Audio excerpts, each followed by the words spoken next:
Bien, tenemos aquí algunos saludos ya. Olga Elena Laverde nos saluda, dice buenos días para todos. Andrea Ruiz nos saluda desde Bucaramanga, Santander. Angie Rodríguez desde Bogotá también presente con ese saludo. Giovanni Agudelo también nos saluda desde Funza. Tenemos también conectados a John Maldonado, John Jairo Dávila, José Octavio Tobón, también José Vicente Vaquero está conectado con nosotros. Nos envían saludos también personal de la Universidad Simón Bolívar desde Barranquilla. Yani Patricia Herrera, San Andrés Isla, sector hoteles y restaurantes.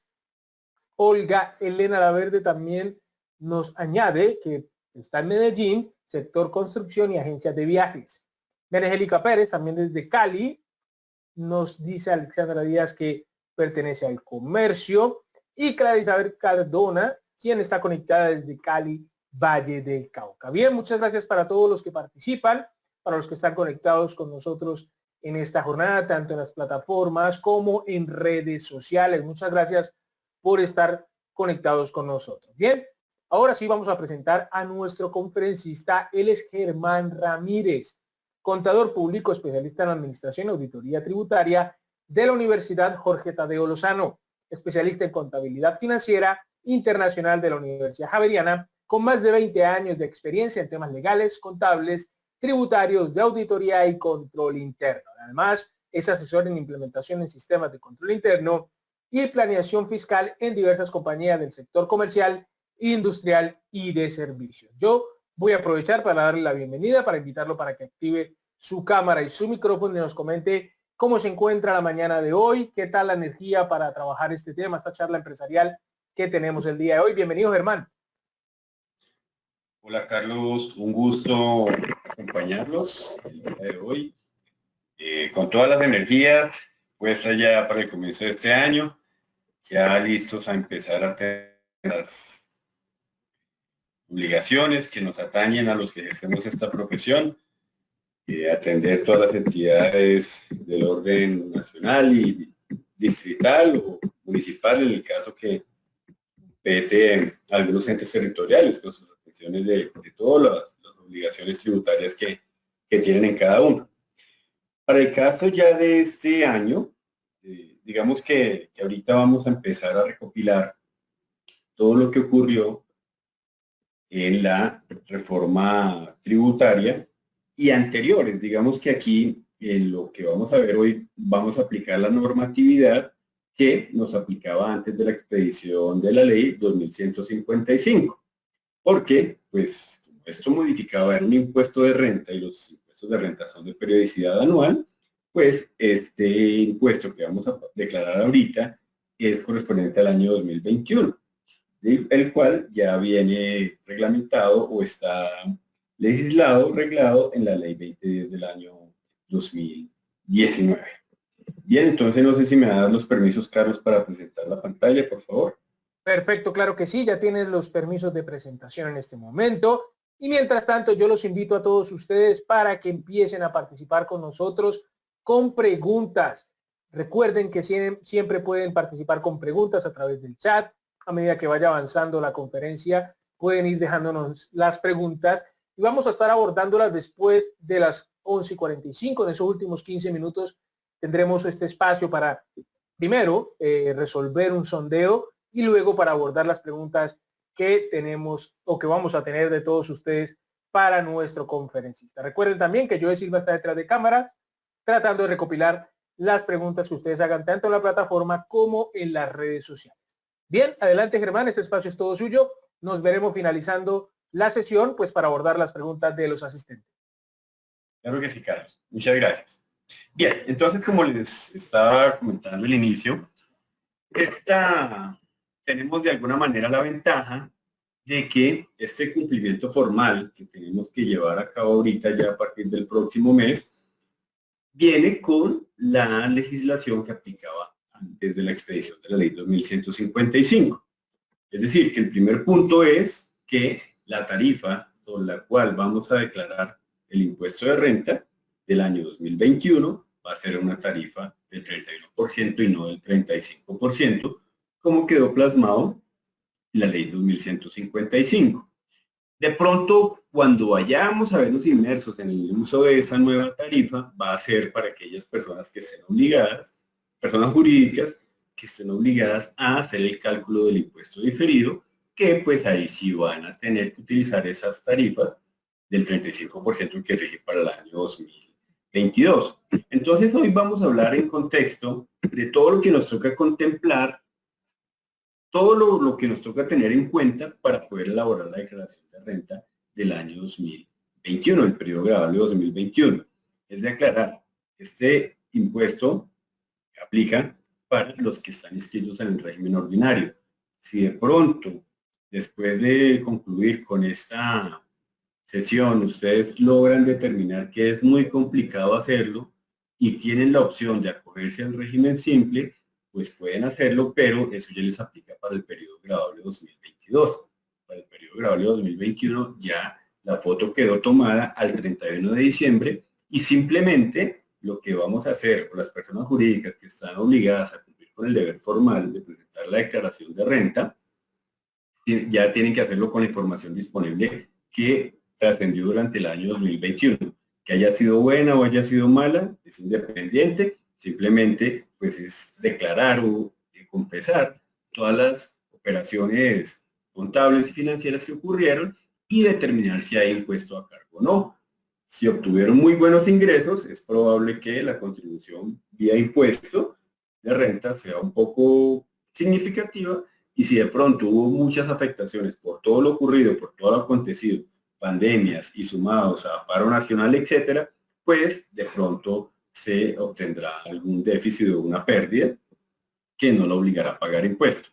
Digamos que siempre, cuando hablamos de impuesto a la renta, existe la obligación de presentar la declaración. No significa que nos toque pagar o que tengamos que pagar, ¿sí? Simplemente se debe cumplir con la formalidad y ya luego de imputar todas las cifras correspondientes, se determinará si hay un valor a pagar o por el contrario tenemos una pérdida y podríamos llegar a obtener hasta saldos a favor si hay retenciones en la fuente que nos hayan practicado. Bien, entonces vamos a tener el objetivo, unas generalidades que son esenciales en el impuesto a la renta, quiénes son los obligados, cuáles son los límites y las condiciones que se nos dan las deducciones, los sistemas de determinación si los hay y las tarifas aplicables. Bien, entonces, aquí digamos que la ley no es tan drástica como algunos pensamos. Lo que pasa es que siempre que nos hablan de esa palabra impuesto, pues todos pensamos que nos van a afectar el bolsillo. Y puede ser que sí, pero digamos que es que todos tenemos esa obligación de aportar, todos tenemos esa obligación de entregar recursos para que el Estado se financie. Y no es si queremos o no, esto está consagrado en la Constitución, por tanto no podemos decidir, no es potestativo si yo lo hago o no lo hago. Pero no significa que por todos los ingresos que yo reciba, debo tributar sobre eso que yo reciba, salvo algunos impuestos diferentes, como en el caso del régimen simple o el impuesto de industria y comercio en los diferentes entes territoriales. Entonces aquí nosotros tenemos que determinar, saber cómo poder determinar la renta líquida gravable, que es la que me obliga o la que me da los parámetros del valor a pagar por impuesto de renta.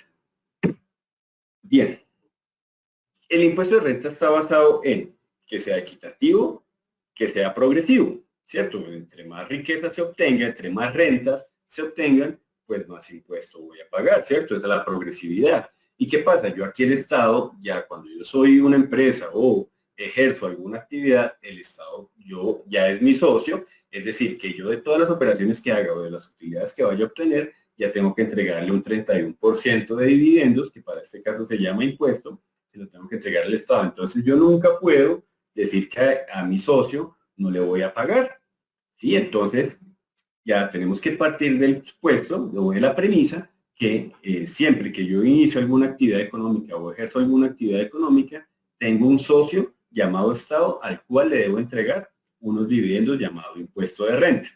Aquí el impuesto de renta para el caso que nos ocupa. Como les menciono, hay un impuesto alternativo que se llama el régimen simple, pero ese no lo vamos a tratar acá porque pues no es de este resorte. Bien, efectivamente, quien está encargado de administrar ese impuesto, a quien le delegaron esa función, se llama la Dirección de Impuestos de la Nacional y son ellos los encargados de prescribir o de darnos las herramientas e indicarnos en qué formularios debemos declarar. Para el caso de las personas jurídicas, pues se estableció que el formulario para presentar el impuesto de declaración de renta es el formulario 110. Y las fechas también son potestad de ellos, ya esas fechas fueron entregadas desde el mes de noviembre y ya empezamos ahorita en marzo y vamos probablemente hasta el mes de mayo para todas las personas jurídicas. Empezarán los grandes contribuyentes y culminarán las personas jurídicas. Después de que entreguemos la declaración de renta no significa que los que estamos en esta profesión vamos a quedar libres, porque luego vienen las demás información requerida, exógenas, informaciones de supervelocidades. Es decir, vamos a seguir vinculados con la DIAN, yo creo que de aquí a finales del primer semestre, y ya preparar el cierre del año 2022 durante el segundo semestre. Bien, el impuesto de renta es un impuesto que se paga año vencido, pero se hacen abonos o anticipos a ese impuesto en lo que conocemos como las retenciones en la fuente.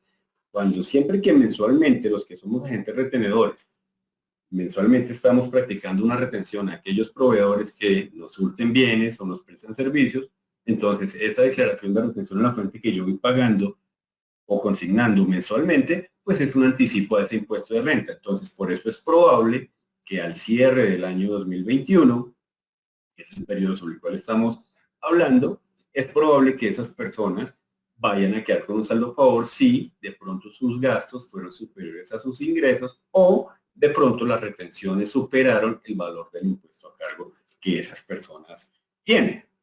¿Sí? Entonces, sí o sí, por favor, los que estén aquí, que estén obligados a cumplir ese deber formal, háganlo en lo posible una semana antes, unos días antes de que se les cumpla el plazo, porque todos sabemos que la plataforma de la DIAN siempre no es una muy buena herramienta, y nos puede llevar más tiempo del que necesitemos.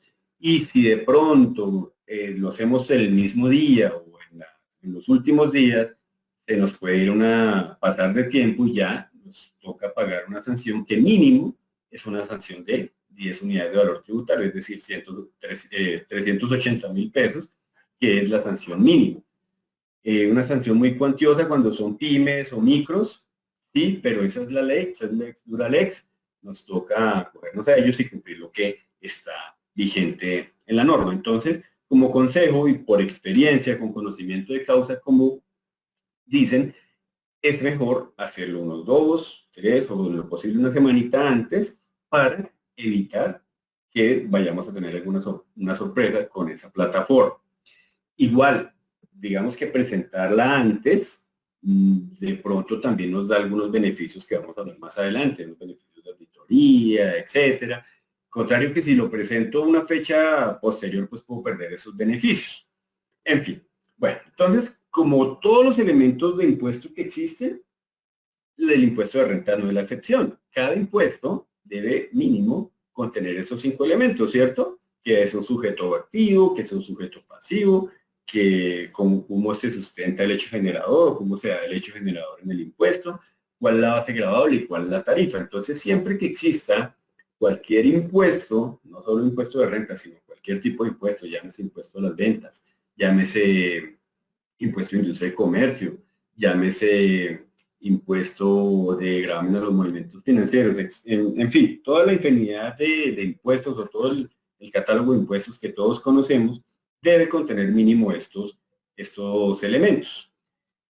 Y pues el principal de ellos, cuando nosotros vemos quién es el sujeto activo en el impuesto de la renta, pues es el Estado, porque el Estado es quien se beneficia de ese recaudo. ¿Cuál es el sujeto pasivo? Pues todas las personas jurídicas que sean contribuyentes del impuesto de renta. Ahora, hay personas, por ejemplo, entidades sin ánimo de lucro o cualquier otra figura de sociedad que exista, que a pesar de que no son contribuyentes de renta, sí son obligados a presentar la declaración de rentas y patrimonio. No van a tener que pagar nada porque todos sus ingresos están exceptuados o están exentos.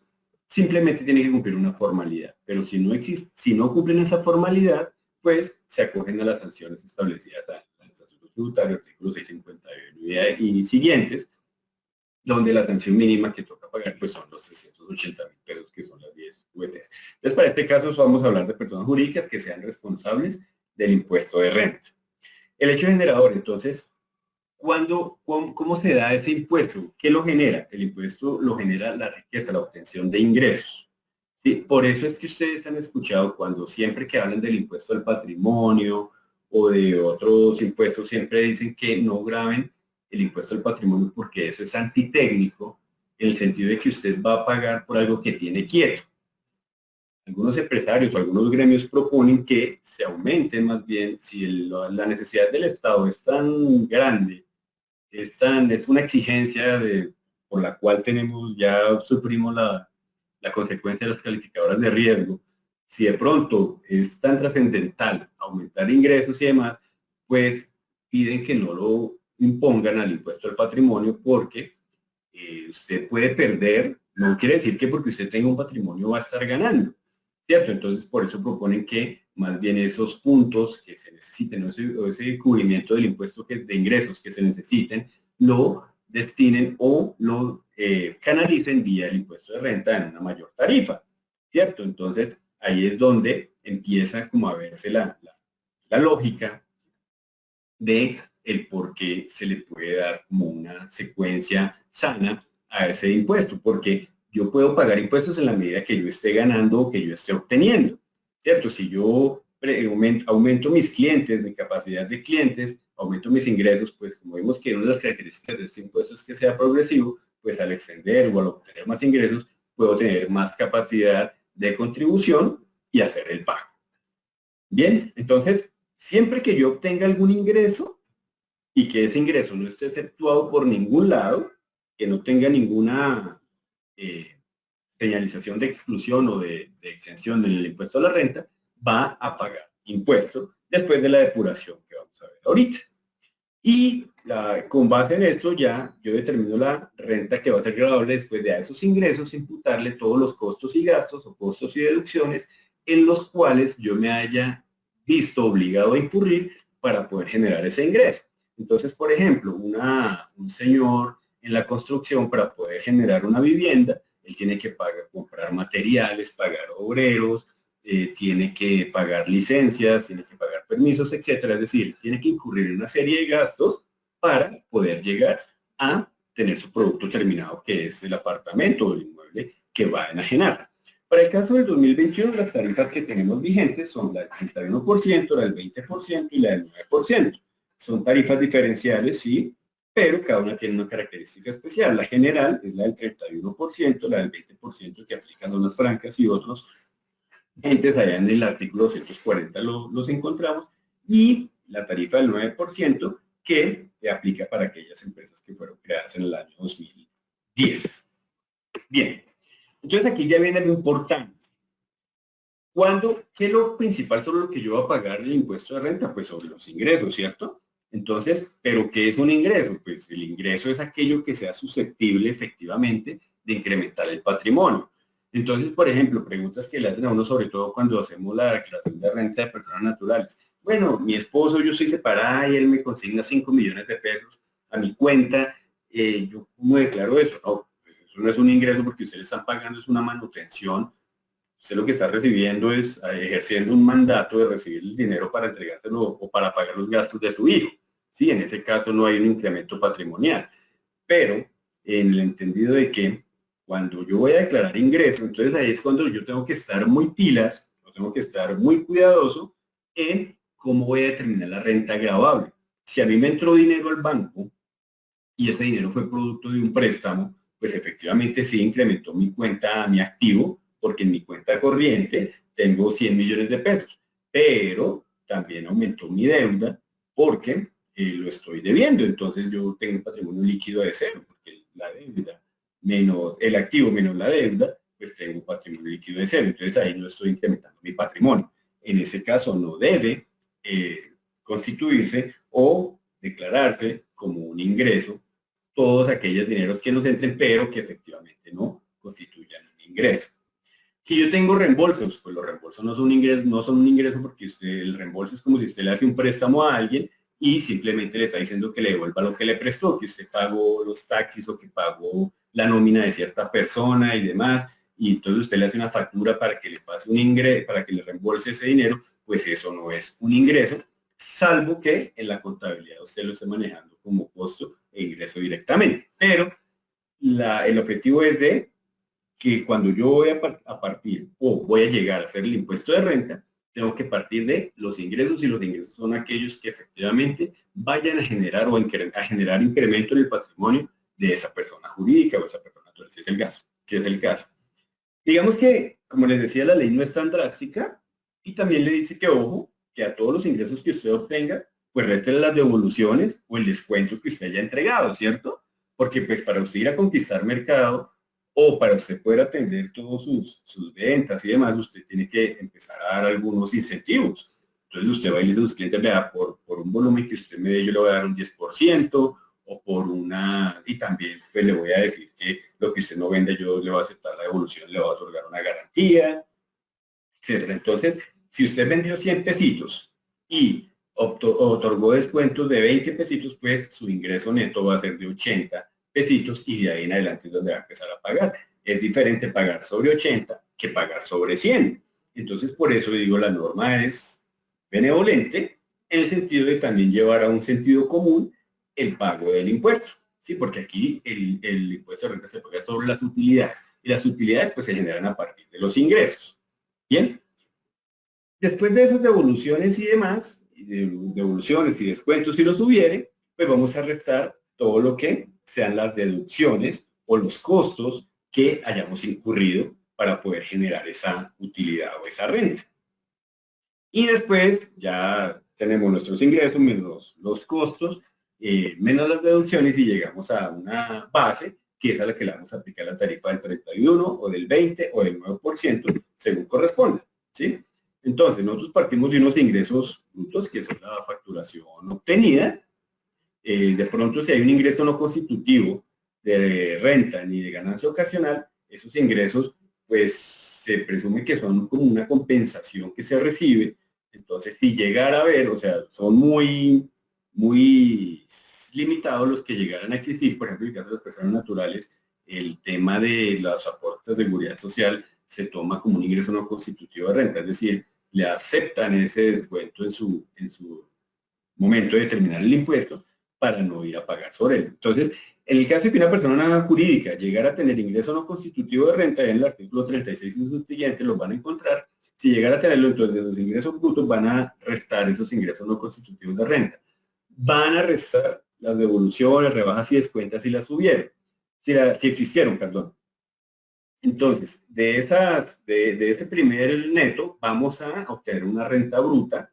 A ese ingreso neto le vamos a descontar lo que son costos y deducciones. A esos costos y deducciones le vamos a determinar ya lo que es la renta líquida, y vamos a restar rentas exentas si las hay. Las rentas exentas ya están por ley. Es decir, si sus ingresos fueron ya, los ingresos brutos todos fueron por rentas exentas, vamos a restarlas al final del ejercicio, y eso probablemente pues nos va a dar un impuesto cero. Si todas las rentas fueron exentas, el impuesto va a ser cero. Pero si solo algunas de las rentas fueron exentas, pues vamos a restar ese capítulo de acuerdo a esta estructura. Bien, si existieran descuentos tributarios, como nos vamos a hablar ahorita, cuáles son los que existen, podemos tener que inversión en activos fijos, podemos tener que descuentos tributarios por impuestos pagados en el exterior, toda la infinidad de descuentos que llegaran a existir, o el mismo impuesto del impuesto de industria y comercio, que yo me puedo descontar hasta el 50%, pues entonces también lo va a restar, y probablemente obtenga un saldo a favor en mi impuesto. Es decir, que en vez de yo pagar la DIAN me queda debiendo platica por los descuentos a los que tengo derecho y por las retenciones que me hubieran dado si era el caso. Bien, ¿cuándo se realiza el ingreso? Entonces, hay unos obligados a llevar contabilidad. Para el caso de las personas jurídicas, pues todos están obligados a llevar contabilidad, ¿sí? Entonces, se van a entender fiscalmente cuando se hayan obtenido dentro del año gravable, ¿sí? Y obviamente, pues como las personas jurídicas están obligadas a llevar contabilidad y lo deben hacer por el sistema de causación, pues todos van a quedar registrados o consignados en su contabilidad. Acuérdense que aquí ya estamos hablando de los ingresos NIF, es decir, que usted puede emitir factura, pero esa factura generalmente no le va a constituir un ingreso, ¿cierto? Por ejemplo, si usted llegue a hacer una venta y esa venta de bienes no le pudo entregar el bien en el momento de la emisión de la factura, sino que le pudo entregar el bien 2 o 3 meses después, entonces, pues hasta cuando el cliente reciba el producto es que usted efectivamente va a reconocer el ingreso, ¿sí? Bien, entonces ya vamos a hablar, aquí ya estamos hablando desde el ingreso de normas internacionales de contabilidad que fueron adoptadas por la legislación fiscal. ¿Cuándo se reconoce un ingreso? Cuando se realiza un ingreso por dividendos, es decir, cuando ya la persona poseedora de esas acciones decreta los dividendos, entonces cuando ya se decretan quedan abonados 50 y ahí es cuando se entiende realizado el ingreso por dividendos. Cuando existan enajenaciones de inmuebles, el ingreso se entiende es el momento en que ya se eleve eso a escritura pública. Bien. Ok, como estamos hablando de NIF, ya normas contables que son aplicables a la legislación fiscal, pues contablemente también van a existir ingresos contables que efectivamente no van a ser fiscales. Por ejemplo, hablamos de ingresos presuntos o interés implícito y demás. Cuando hay interés implícito, entonces, o costo amortizado, eso ya son ingresos contables, pero no van a tener un efecto fiscal. Bien, esos son los ingresos. Ahora, no quiere decir que porque yo haya obtenido ingresos de inmediato voy a pagar impuestos, ¿cierto? El hecho de que yo venda no quiere decir que ya estoy obteniendo utilidad. A esos ingresos también me toca reconocerles unos costos y unas deducciones en las que yo me he obligado a incurrir para poder generar la utilidad. Bien, entonces, cuando yo voy a tomar costos o voy a realizar una depuración o restar los costos de mis ingresos, me voy a lo consagrado en el artículo 59 y subsiguientes para determinar cómo se va a establecer un costo de las materias o de los servicios en los que yo incurro para poder generar la renta. Entonces, hay que determinar si esa realización fiscal se da o si no se da todo el cumplimiento fiscal, pues no puedo, a pesar de que sea directamente atribuir la generación del ingreso, no lo voy a poder deducir o no lo voy a poder descontar de mis ingresos. Es decir, que eso, al no poderlo descontar, me castigan y me genera un impuesto, un mayor valor a pagar en el impuesto de renta.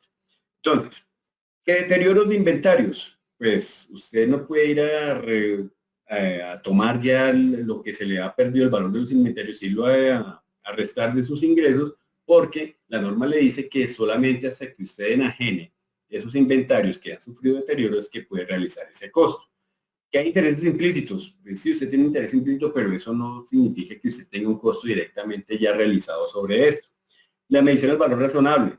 Sí, usted puede razonablemente medir que su cartera se le está disminuyendo en tanto, pero eso no está materializado, es un cálculo financiero que se hace, entonces ese costo tampoco usted lo puede llevar a como un menor valor de sus ingresos, como un costo disminuyendo el valor de sus ingresos, o sea, disminuyendo la utilidad.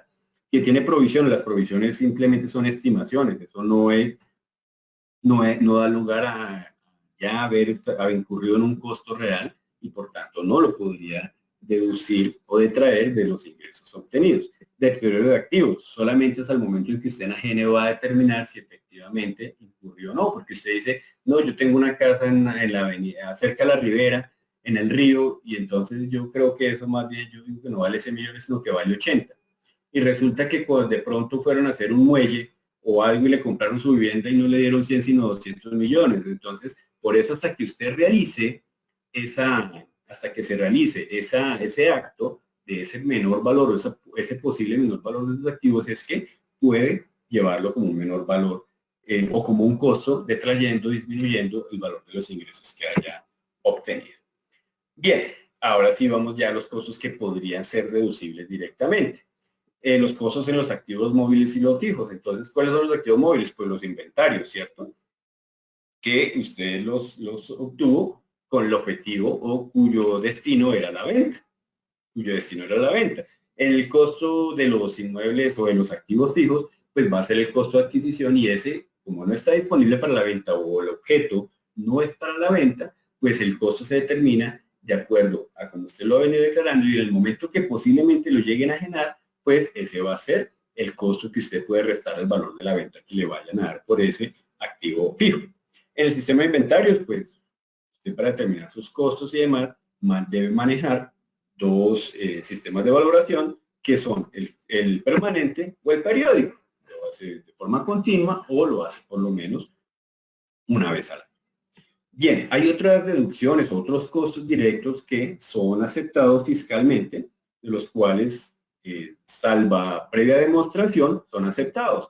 Uno de ellos son que le aceptan el 3% de la disminución o pérdida de inventarios, pero cuando esos inventarios son de fácil obsolescencia o de fácil destrucción. Entonces, no quiere decir que porque usted vende televisores, entonces usted va a decir que perdió el 3% en televisores. Pues un televisor no es fácil que se le pierda, como así es fácil que se le deteriore un medicamento.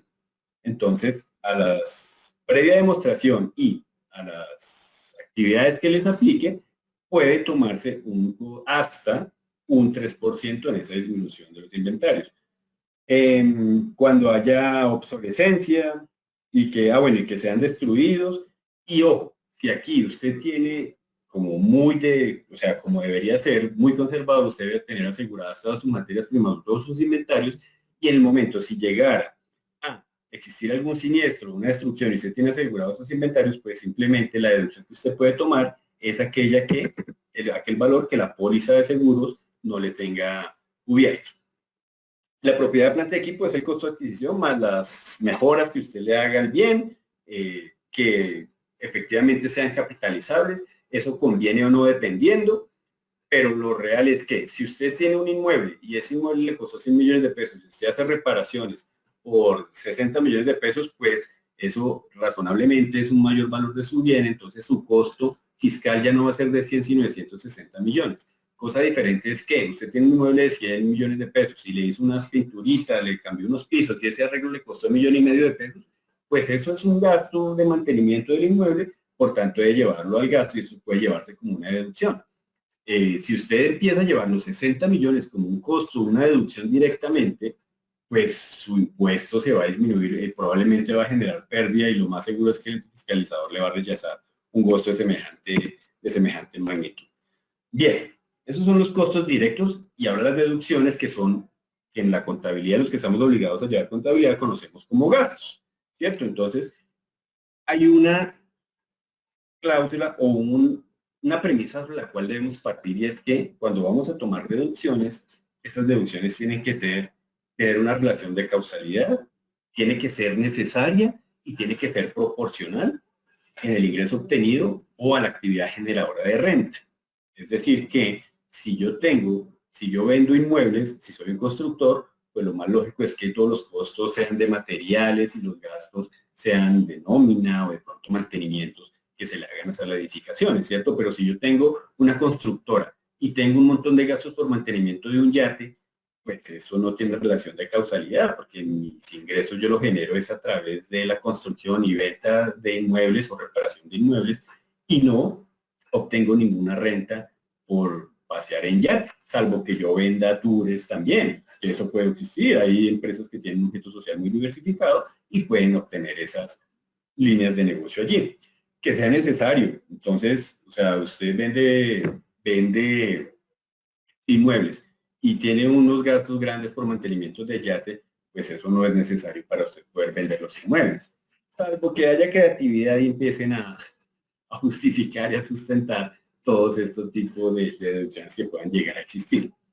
Y bien, que sea proporcional, o sea, si usted obtuvo ingresos por 100 millones de pesos y tiene un gasto por mantenimiento de un yate por 80 millones de pesos, pues menos aún va a tener, no cumple ni con la relación de causalidad, ni con la necesidad, menos va a cumplir con la proporcionalidad. Bien, para las deducciones, pues no todos son deducciones, y si lo son, pues también le establecen un límite, ¿cierto? Entonces, si usted tiene atención a clientes, esto siempre era la pelea, que los gastos de representación y demás, entonces por ahí el legislador dijo, venga, ya no peleemos más, yo le voy a aceptar que haya una deducción especial por atención a clientes, que va a ser el 1%, pero ese 1% no puede exceder el total de los máximo hasta el 1% de los ingresos fiscales. Es decir, que si usted tuvo 1,000 milloncitos de pesos, pues máximo hasta el 1%, yo se lo acepto como gastos por atención a clientes, si lo sabe.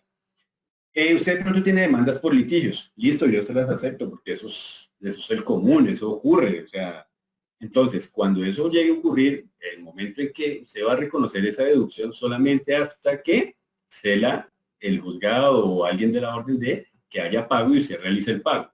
Luego quiere decir que usted ahorita tuvo buenas utilidades y usted por ahí tiene una demanda hace 3 años y dice, uy, no, venga, yo meto esa demanda ya porque yo de pronto sé que voy a perder, pero resulta que el fallo me lo van a dar por ahí en 2 años. Pues no tiene validez, por eso establecen ese límite.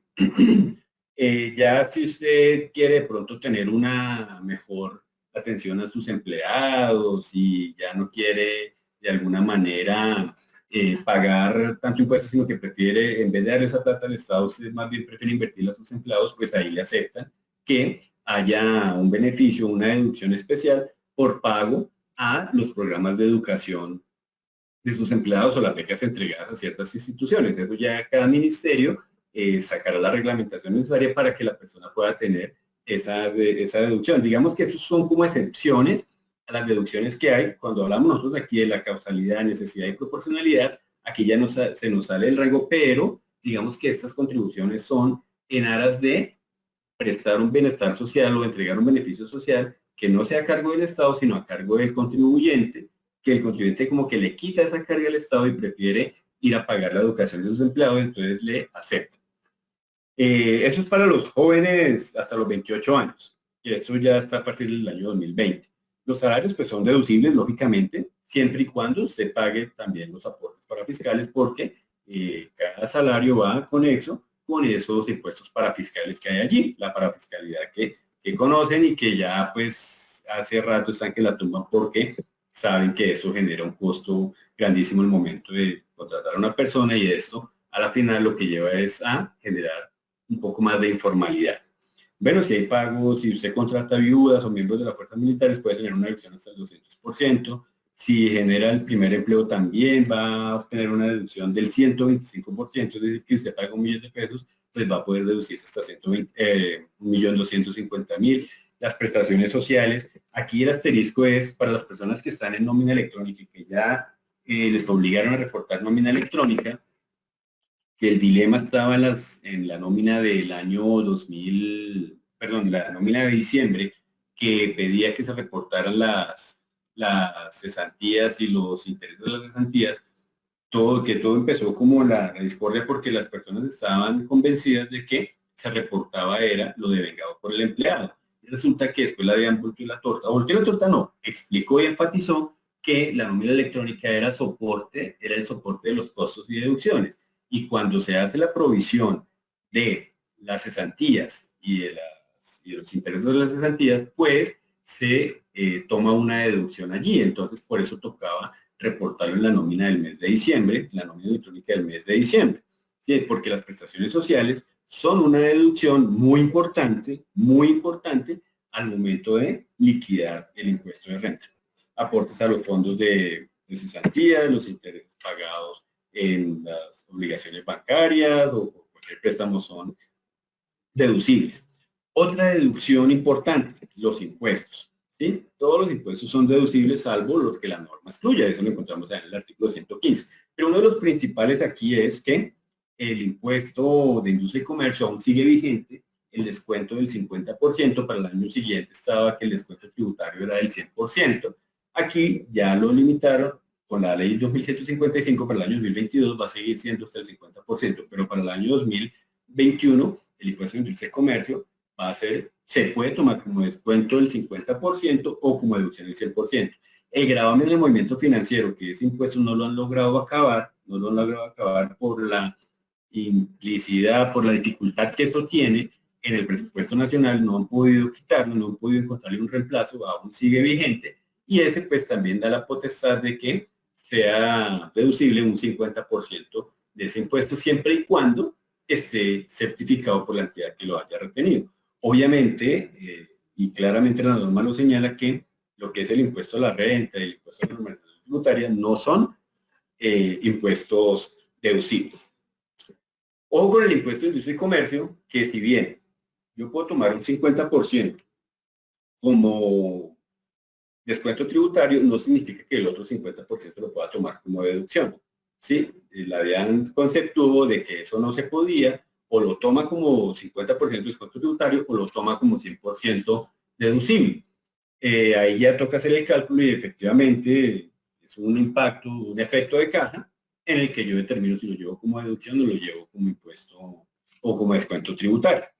Y una de las características es que ese impuesto haya sido pagado durante el año. No que me hayan hecho un poco de retenciones y demás, no. Primero que no se podía sino hasta que el impuesto se hubiera pagado y declarado. Entonces, por ejemplo, lo que pasaba en esas ciudades donde el impuesto se presentaba en enero, en febrero, algunos se presenta por ahí en mayo, entonces no se podía descontar. Por ahí la alianza con un concepto diciendo que si el impuesto se pagó antes de presentar la declaración de renta, se podría tomar el descuento tributario o la deducción.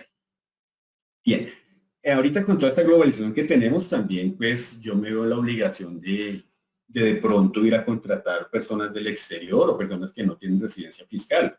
Entonces esos pagos al exterior son deducibles siempre y cuando yo los someta a retención en la fuente si cumplen con las características del artículo 25 y de pronto cumpliendo los demás requisitos que me atañen. Si hay un contrato de transferencia de transferencia de tecnología y demás, pues eso me tocará inscribirlo en la DIAN para poder surtir todos los efectos y ganarme esta deducción. O sea, no significa que todo lo que usted pague fiscalmente se lo puede restar, ¿sí? Porque aquí hay un socio al que hay que respetar y ese socio llamado Estado le exige una serie de requisitos que debemos cumplir para que él no se vea afectado en los dividendos que va a recibir. Las donaciones no son un gasto necesario con relación de causalidad y proporcional, simplemente usted puede hacer donaciones y las puede tomar esa deducción en lo que es en el artículo 125 con todos los requisitos que allí tiene. Las depreciaciones no son un gasto de caja, son un gasto de cálculo. O sea, yo puedo tomar el beneficio de la depreciación en la medida que van sufriendo el desgaste los activos en los que yo utilizo para generar mi renta. Ya con la normatividad, aquí volvemos a acoger parte de la normatividad contable internacional y ya se prolongó. Antes las vidas útiles eran del 20%. Ahorita ya estamos del 2% con vidas útiles de hasta 45 años, ¿sí? Y con vidas útiles hasta 5 años. Entonces, dependiendo del bien, yo puedo optar por tomar la depreciación que necesite, si me veo obligado a ella, pero mínimo debo estar en estos rangos. Si estoy por debajo, no importa, lo que no puedo es estar por encima. Cuando yo tengo intangibles o activos, gastos, proyectos y demás, voy haciendo allí, yo no puedo hacer una amortización que supere el 20% anual. Es decir, en la medida que yo vaya armando un intangible o que vaya desarrollando un proyecto, en el momento de empezar la amortización máximo, debo hacer esa amortización en 5 años. Sí, yo puedo amortizarlo del 5% anual, o amortizarlo en 10, 20 años, pero yo no me puedo pasar máximo de un 20%. Esto era porque pues muchas empresas a veces llegaban y iban armando el proyecto y cuando llegaba el momento de la ejecución lo descontaban todo y pues claro, eso llevaba una deducción enorme y eso disminuía el impuesto de renta a cargo que tenía para esas personas. Si usted tiene problemas con sus clientes, si tiene clientes mala paga, clientes que de pronto cayeron en insolvencia, o qué sé yo, clientes que se perdieron, se quebraron, pues también tenemos la opción de acudir a la deducción por pérdida de cartera, artículo 145.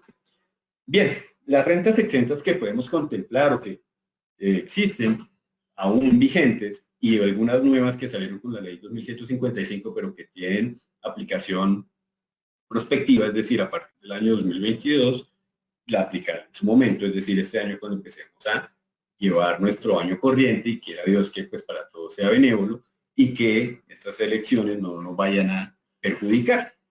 Entonces, aquellas personas jurídicas que generen energía eléctrica y que lo hagan por fuentes eólicas, pues tienen 15 años de renta exenta con unas características que toca cumplir allí, que para mi criterio son fáciles de cumplir, luego podría prolongarse. Germán, qué pena interrumpirlo. 3 minuticos para finalizar Perfecto. la Sí, presentación. ya vamos a... Vale. Listo, entonces las de transporte fluvial, servicios hoteleros, empresas editoriales, la de economía naranja que tuvo un aplazamiento, una mejora con la ley 2155.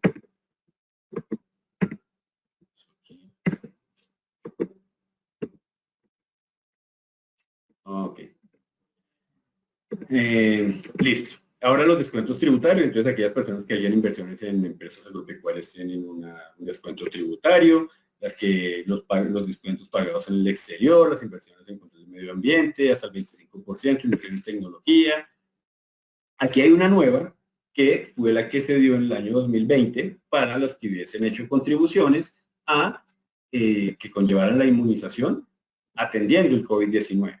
Entonces allí se les da un descuento del 50%, o podrían acceder a un descuento del 50% en esas inversiones que hayan hecho aquí. Y quizás el más importante de todos, que nos podría llegar a ocupar ahorita en la declaración que vayamos a hacer, es el IVA pagado en las adquisiciones de activos fijos reales productivos. Ese IVA pagado, yo puedo llevar eso como, ya sea como el IVA mayor base del costo para someterlo a depreciación, o como un descuento tributario al momento de pagar el impuesto a la renta, pues con las limitaciones que eso conlleva, ¿cierto? Entonces, en ningún caso el descuento tributario puede llegar a ser superior al impuesto básico de renta.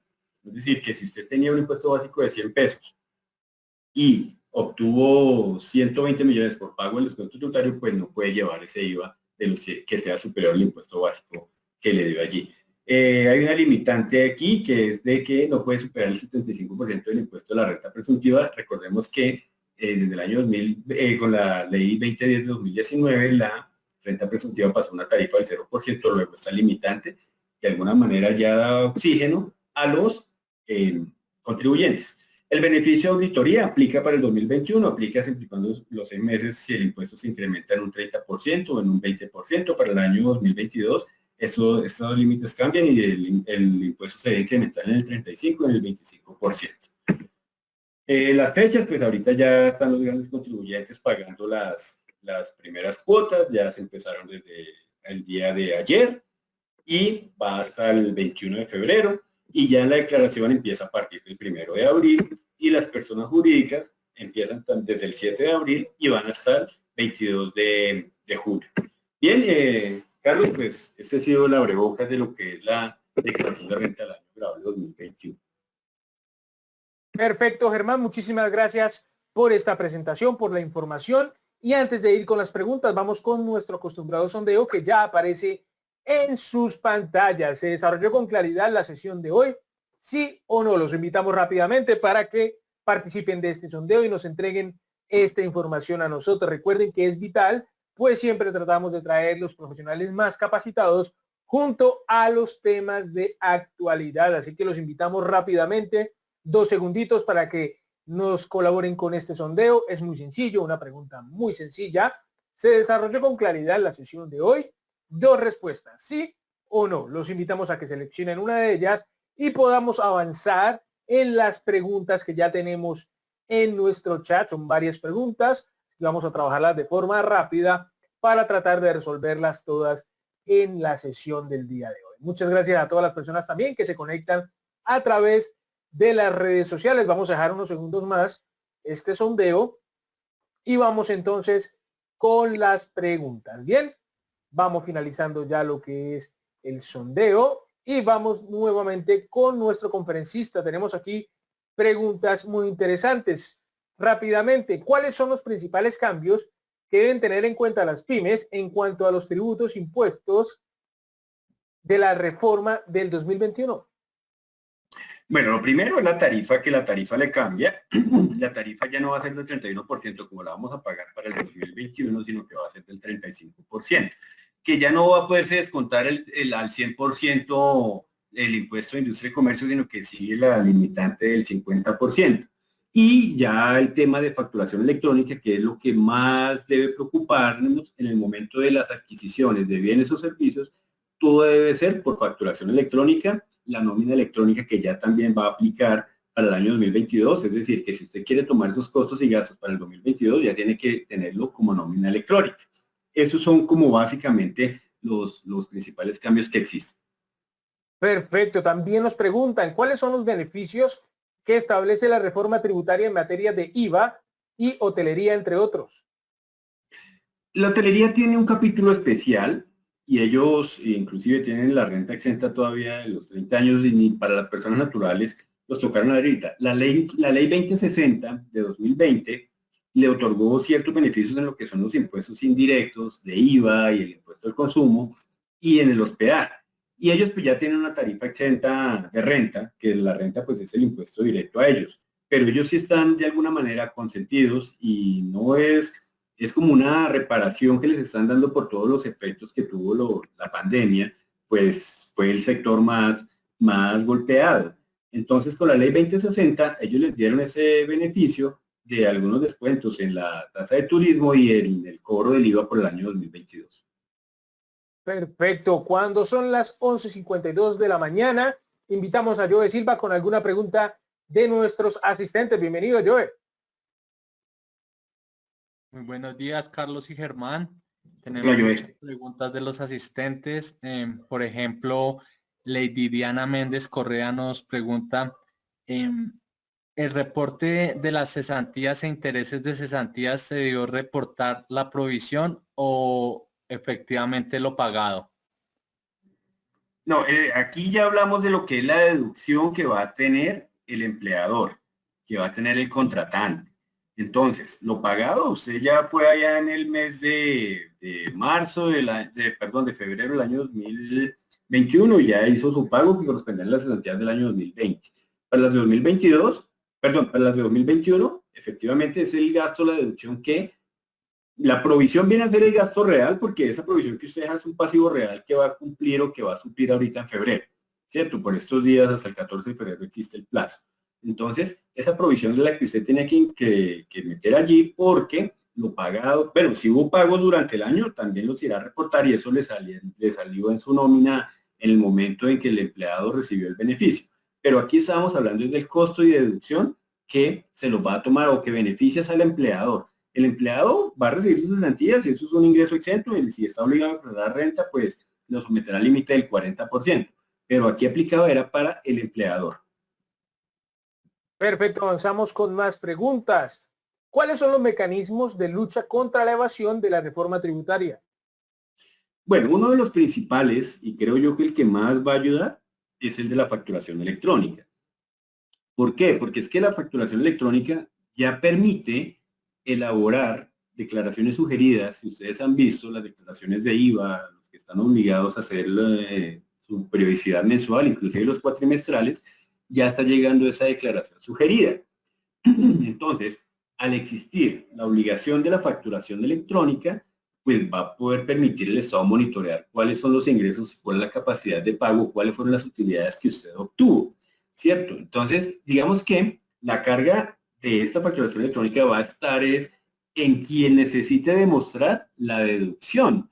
Es decir, si yo voy a pagar un proveedor de materias primas, pues lo mínimo que yo voy a necesitar es que me entreguen la factura electrónica para yo poder soportar mis costos y deducciones. Si a mí ese proveedor no me entrega factura electrónica, pues me toca cambiar de proveedor hasta conseguir uno que cumpla todos los requisitos para yo como cliente no tener problemas o yo como contribuyente no tener problemas en mi declaración de renta.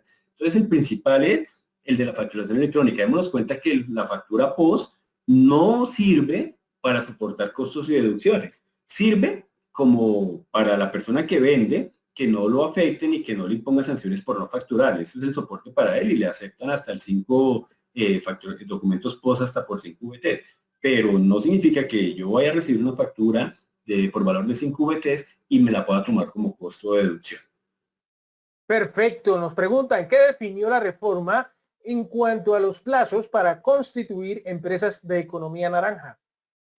Le dio una prórroga de 5 años y de alguna manera disminuyó los límites y le permitió también bajar el tope de capital y el número de empleos. Entonces, pero el principal cambio fue que dio un plazo de máximo hasta 5 años, que de alguna manera me parece muy benevolente, porque ya de alguna manera estamos en una etapa de recuperación, venimos todos caídos y demás, luego ya tenemos un plazo adicional que nos permite planear y proyectarnos y de pronto llegar a caer en esos plazos. Me parece uno de los mejores cambios que hubo.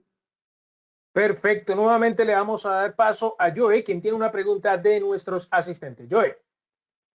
Y Carlos, Estefanía Chacón hace varias preguntas muy puntuales. Dice, ¿qué conceptos se tienen en cuenta al momento de declarar y pagar renta de una asociación de discapacidad? Primero, si es una asociación, tienen que mirar si de pronto no están en el régimen simple, perdón, en el régimen en una sala, ¿sí? De las economías sin ánimo de lucro. Entonces, si de pronto es una asociación y cumple los requisitos allá del artículo 20, 21, 19, pues no estaría sujeta a obligar a pagar impuestos. Pero si no cumple con esos requisitos, va a pagar una tarifa del régimen ordinario. Perfecto. Nuri Jiménez nos pregunta, ¿qué requisitos deben cumplirse para poder llevar como deducción las contribuciones por programas de educación?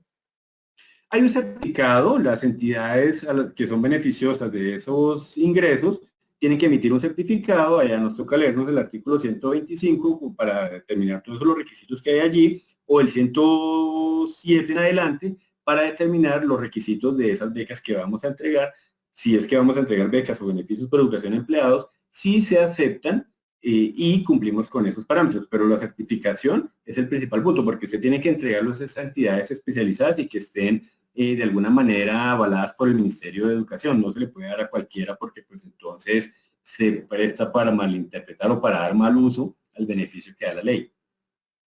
Perfecto. Ana Gámez nos pregunta, ¿las indemnizaciones laborales pueden ser deducibles? Depende, yo diría que sí, por lo general porque una indemnización depende de una relación laboral. Si hay lugar de pronto a un incumplimiento, o sea, si hay lugar de indemnización fue por una falla que hubo en el cumplimiento de los pagos laborales. Pero el origen es una relación laboral y sobre esa relación laboral se pagaron salarios, prestaciones y demás. Y en un contexto general, o sea, sin conocerlo a fondo, debe tener relación de causalidad y son deducibles en el momento del pago.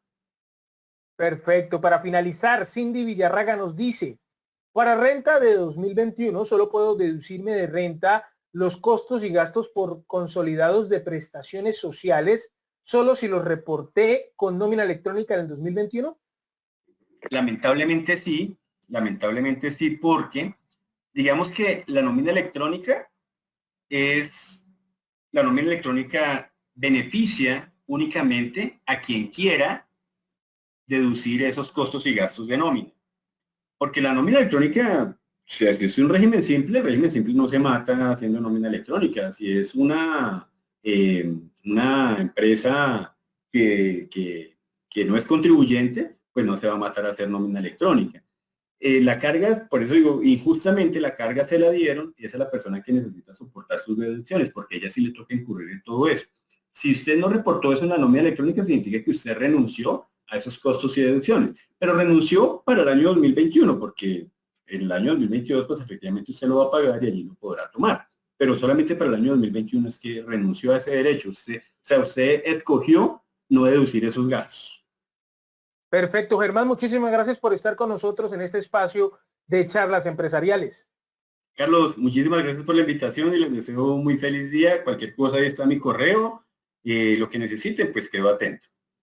Bien, a ustedes, señoras y señores, les agradecemos la atención durante la sesión de hoy. Los esperamos la próxima semana cuando hablemos en otra charla empresarial de trabajo en casa, cómo planear bien el retorno al trabajo. El objetivo es dar a conocer diferentes metodologías para un buen plan de acción en el retorno al trabajo. Ya saben entonces la cita el próximo miércoles de 11 de la mañana a 12 del mediodía. Hasta pronto. Hasta pronto.